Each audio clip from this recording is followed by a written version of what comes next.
দীর্ঘ প্রচেষ্টা ও গত 7 দিনের কঠোর পরিশ্রমের ফলেও এই গাড়িটি উঠানো যায় না। ড্রেজার মেশিন দিয়ে 7 দিন মাটি শুকানোর পরেও, মাটি কমানোর পরেও গাড়িটি উঠতে পারে না এখানে। তো পরবর্তীতে এখানে আরও একটি ভেকু আনা হয়েছে।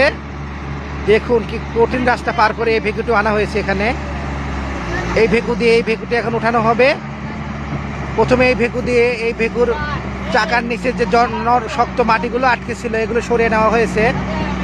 এখন চারপাশের নরম মাটিগুলো একটু আগলা করে নেওয়া হচ্ছে যাতে গাড়িটি সহজে উঠে আসতে পারে। সবাই সাথেই থাকুন। গাড়িটি কিভাবে উঠানো হয় এটা দেখাবো আপনাদের আজকে। এখন চাকার নিচের আরো মাটিগুলো সরিয়ে দেওয়া হচ্ছে যাতে নিচে একটু আগলা হয়ে গেলে গাড়িটি টান দিয়ে উঠে আসতে পারে। আরে অবস্থা দেখুন, এই ভেকুটি ঘুরিয়ে ফেলা হলো।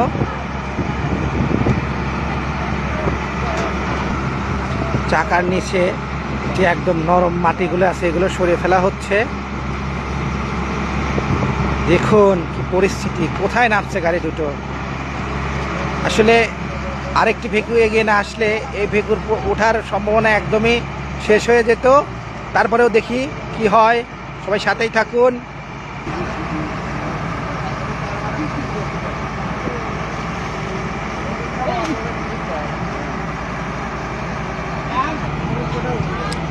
এখন একটি নারিকেল গাছ দিয়ে দেওয়া হচ্ছে এই ভেকুর চাকার নিচে, যাতে মাটি খুবই নরম হওয়ার কারণে নতুন করে আবার যাতে দেবে না যায়, সেই জন্য একটা নারিকেল গাছ দিয়ে নেওয়া হচ্ছে।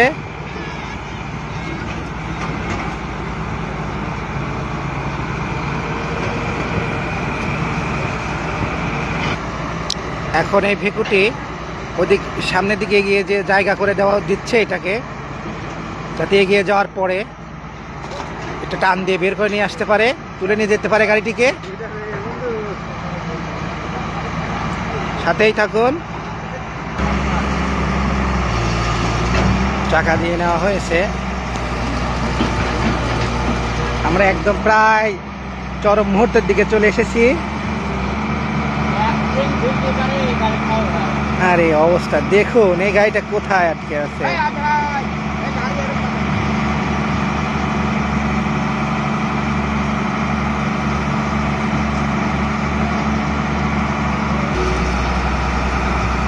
এখন নারকেল গাছটি এই ভেকুর দেবে যাওয়া ভেকুর চাকার নিচে দেওয়া হচ্ছে। দেখুন এই গাড়িটা পুরাপুরি একদম কাদার নিচে চলে যাওয়ার মতো অবস্থা হয়ে গেছে।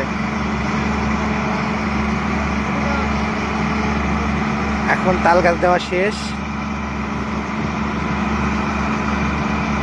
কি পরিস্থিতি দেখছেন।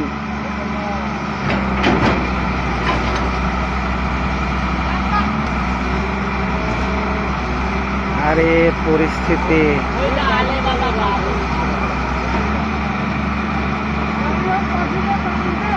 পরবর্তী ভিডিওতে দেখানো হবে। আসসালামু আলাইকুম।